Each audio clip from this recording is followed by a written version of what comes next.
It's going to be continuing with Red up 2-0 right now. Just got a chance to see an awesome PVZ by Ariador, really taking it to Yaj. This is continuing the trend that we have here of watching Yaj lose games, even though he's actually a great player. When it comes to STPL days, can't quite bring it through. But now it's going to be up to PRO.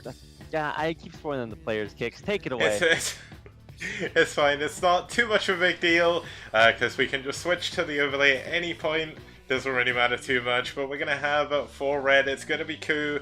Now KuH, one of Red's strongest players, actually in the top 10 players currently in the player table, just behind KuH there in number 7th. But he is currently 9 for 4 overall. He is 0 for 1 this round though. And I'll let you introduce the opponent since you know who it is. Oh yeah. Wait, this okay, is yeah, the wrong guy. Yeah, I was gonna say I can't introduce the opponent kicks. I don't know if that's the way it's gonna work, but yeah, it's actually PRL. It's not Peacemaker. There we go. By the magic of technology, it's fixed as if there was never any problem. Aha! Wow, you didn't see anything. Now, his opponent gonna be PRL. PRL, unlike Peacemaker, has been playing for his team. He's actually currently 1-0 up this round. They go 2 for 3 last round, and he's currently sat 1 for 0 against Zerg. So we're gonna have another ZVP here, but this time we're gonna be heading on to Neo Ground Zero, which is one of our more standard maps in the map pool from 2012. As a matter of fact, this was one of the last maps made by the professional OSL map makers, as far as I'm aware. Obviously, thank you very much, Vincent, for the host. If you're just tuning in, we're watching Red versus EM. We're about to go into Game 3 on Neo Ground Zero, and it's going to be KuH versus PRL. We've had 4 PBZs here so far, been quite even. So it should be cool to see how this is going to play out between one of the stronger players in the STPL and one of the up-and-coming ones here for DM. So without further ado, let's head into the game. Let's head on into the game, should I say. Yeah, kicks. Yeah, that thing. That one. Yeah, let's do it. Woo! Okay, here we are in the game at last. This is going to be game number 3, and starting in the upper left-hand corner in the orange, this is going to be Red's player, KuH. Or KuH. Yeah, it's KuH, and cool without the L is what Red Warrior said to me when I first casted one of his games. But down here, Nice. His opponent in the bottom right-hand corner in the yellow, as Terran, in fact. I believe PRL actually stepped in for Kiri, so he subbed in as Terran. It's going to be PRL. Ah, okay, that makes a lot more sense. Yeah, because I was thinking it was going to be a ZVP, and then obviously we loaded up the game, and I'm like, wait, this looks different. Yes, it does. Also, yeah, all the players are different, and the points don't matter. This is like the Brood War, whose line is it anyway? But let's take a look at the opening builds. It looks like it is going to be okay. That's an Overlord in the egg, so maybe an Overpool. Once again, this is we're really getting a chance to see some diversity of matchups today, Kicks. Yeah, we have. I mean, one of the things that's been so good about round 3, I mean, throughout round 1, I'm going to be the first to admit it was pretty much like 70% PvP, because every team had like 1 million Protoss players and nothing else. Round 2, we started to see more Terrans coming in. There was a lot of Zergs in round 2 as well. But in round 3, a lot of the teams that have been around for a very long time, like Rev, IRK, DM as well, Red, they've all been picking up Terran players, so we've seen a good, diverse set of matches. Now, one of the funny things is, I announced the round 4 lineups yesterday for the teams, and there's one of the games is literally 4, it's 4 mirror matches, but luckily enough they're not all the same mirror. So you've got a ZVZ, wow, a TBT, and then 2 PvPs. It's kind of insane. Lucky picks for them. Brood War gets to live another day. All right, whew, we didn't kill it yet, but one step at a time, Kicks. One day we'll have like 8 ZVZs in a row, and we'll just really get to learn a lot about that matchup. Yep, now it looks like KuH actually did go for an overpull here in TB's or ZBT even, so going to be able to go into a 12 hatch just behind this, so very economically focused build, obviously not as strong economically as a 12 hatch, but it does give you the extra option of Lings, which will help him against this very early forward Rax, and that Rax is going to be sending out its Marines to see if he can do a little bit of damage. I mean, thankfully, the Marines won't be rallied straight to his base, and he is spawning cross position, so this is basically the best case scenario you could really ask for. Yeah, it is, and he did go for the overpull first as well, so it's not like he's going to have to pull that many drones. His Lings already finished up. They're actually going to be able to chase away the SCV before the SCV gets too much scouting information, but it looks like he's going for a very quick bunker, and it's actually out of sight range, but the Ling's moving down there. The Overlord did see the SCV running around, so that's going to be a little bit of a shock here for PRL, as he turns tail with his Marines immediately, as this is all he's got back at home for defense. He lifted his barracks into the sky. I mean, he is going to be going into a factory behind this, but that's a long, long way away, and this is not going to be a Ling-type wall, I don't think. Or maybe with the factory it could be. Yeah, with the factory it could be, but either way, this is going to be not necessarily the best case scenario. Now, PRL did save his Marines, and sometimes you lose those to the Lings when they run out across the map. So one of the opportunities he has is to run those in after the Lings are all out, or to maybe damage or delay a few of the extra Lings. But I mean, that's just quite a few. It is. Now, it looks like it's not entirely Ling-tight. He's got an SCV here to try and deal with this. He's going to have to pull a few SCVs. So, oh, but the depot on the left isn't Ling-tight either. No. And this is the worst possible situation. Oh, PRL, he's got to be feeling bad about this. If he can get his first Vulture out, maybe he can do something. He's got his Marines going into KuH's main. But there's only 2 Marines, and drones should be enough to kill those. But nice SCV pull, actually. Able to deal with those Lings quite effectively, but still no factory is available. Yeah, wow. Okay, well, this is just going to be a little bit rough. Obviously, SCVs are still really strong, so you don't want to fight them like in this situation. But hey, it's still massive damage done. Yeah, interestingly, that's actually tied them up on supplies, but of course the Zerg will have the advantage. Now, the one benefit that PRL does have is KuH did build a lot of Lings early on. Now, interestingly, the 2 Marines were hiding in the main, but they will get an Overlord for their troubles, and there's no additional Lings here to deal with them. And will PRL see this Hydralisk Den that's coming in? That'll be a Scout of the Century if he gets in. See that, and he will!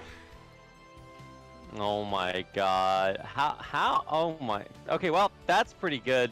And man, those 2 Marines really pulling up the slack, and look, they're going to get behind the mineral line. Force a drone pull. Yeah, this is really good moves by PRL, who needs to make this kind of move to bring himself back in this game. There is going to be a Sunken, which will stop the first Vulture for now, but when he gets into 3 Vultures, he can actually do a run by. Now, there's no starports going up behind this or anything, so PRL is still in a little bit of a bad situation, but the Marines do get taken down, but not before KuH loses a decent amount of mining time. Damn. Oh, wow. Okay, well, this is really cool. I did not expect as much damage to be done on either side, but both teams really, or both players really, getting, I mean, a little bit of annoyance. I would say massively, or not massively, but better spot maybe for KuH to be in. This next couple of Vultures, I think that might decide a lot. If they can, I mean, I guess they don't have speed, so realistically, they're not really going to have much to say running past that Sunken. And there are Hydras out now. Yeah, the Hydra is going to be pretty important. Now, he is going to have mines coming in very shortly, which will allow him to soft contain against his Protoss opponent. Now, it looks like PRL wants to hide a base or something, because he's sent this SCV into some really weird locations early on. But he is scouting around to see exactly what his opponent's going to find. Does have an academy already, but not really going into too much after this. So he's going to be relying a lot on these early Vultures to try and do some damage. While I believe he's going to hide a base, but PRL seems a little bit confused of really what to do behind this build, I think. Yeah, I mean, what do you do behind this build? You've got the soft contain with the Vultures, but you haven't expanded yet. So like, Does he just go for command center? It looks like the answer is no. Still putting on this one base pressure. Yeah, he's going to take a command center of this mineral only in the bottom left. Now, I'm not really sure why he didn't do it in the other main. Maybe a little bit worried that there'd be an Overlord scouting there. I mean, realistically, is KuH ever going to scout this base deliberately? I don't think so. I mean, why would you take a base at a mineral only? I mean, the one good thing that PRL will have going for him is if he does have, or does add a lot of barracks on, the mineral's going to be very, very effective here, and that looks like what he's going to do. The second barracks, the third barracks going to be coming in, and it looks like he wants to try and go into at least 4 barracks play behind this, I would say. He's going to get his academy upgrade. Stim almost finished, so as long as he can hold on for a decent amount of time against these Hydralisks, maybe he can make something happen. But I mean, there's 3 vultures here, all have used all of their mines now. Looks like there's just 1 left.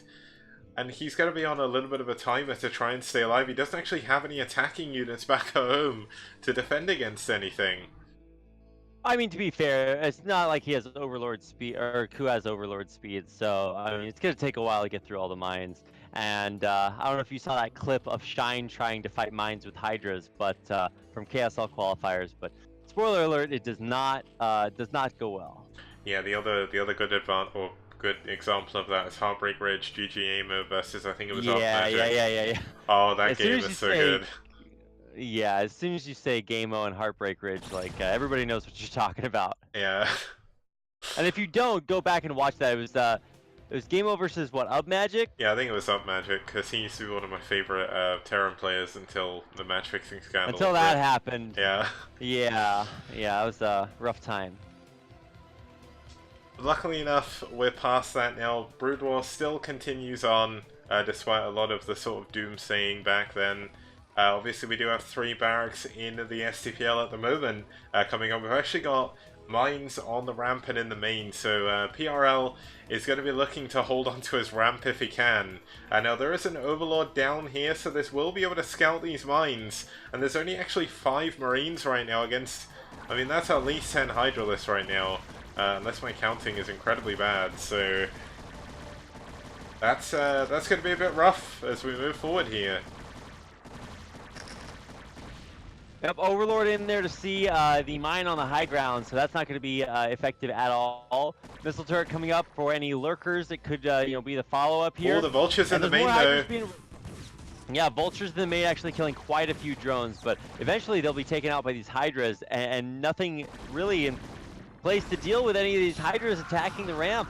Yeah, there's actually nothing that Terran has can actually kill these Hydras right now. There's more Hydras than there are Marines, and that's a position you do not want to be in. PRL lost concentration there for a second, unable to build any more Marines. He needs to repair this factory. Maybe if he can get a siege tank out, he can hold on to this. But it looks like the Hydras are going to break up the ramp anytime soon. He's actually a little bit worried about the mines in the background, but this is a lot of money going into killing this factory, or repairing the factory even, and I think the tank could even spawn in front of the Hydras. He needs to be very careful here. And of course this is going to be the only tank he gets. I mean, this isn't looking good. Nope, you are correct in that analysis, Kicks. There's just nothing to deal with this. He's surrounding the tank with SCVs just to try to keep it alive desperately. But I mean, there's enough Hydras to just bomb on top of this. Now, Hydras do not do well versus Stim Bio, so... yeah, but there's just so many of them. Yeah, looks like KuH's done it. Looks like PRL, unfortunately stepping in on his off race, unable to really put it off here against KuH. I mean, KuH building more Hydras here. He's not even had to go into a third base behind this. I mean, we've got PRL with a second base now, but he's going to have Lurkers morphed in his own main, and GG. KuH is going to take the game and take the series here for Red 3-0. Yeah, congratulations, Red. Take the series. I think it was always going to be a little bit of an uphill battle for DM to take them out. I mean, Red are just one of the best teams that we have in this entire tournament. So you got to say that maybe they were the upper dogs in the matchup, but DM did put up a pretty decent fight. I just kind of one step behind the whole time. So that's gonna do it. We still have one more game left to watch as we do watch our game 4s here, but there won't be a 5th game, and Red will still get credit for the win. Yeah, and this is going to be a pretty good game as well. It is going to be a PvP, and it's going to be on Plasma, and it's going to be coming up after this.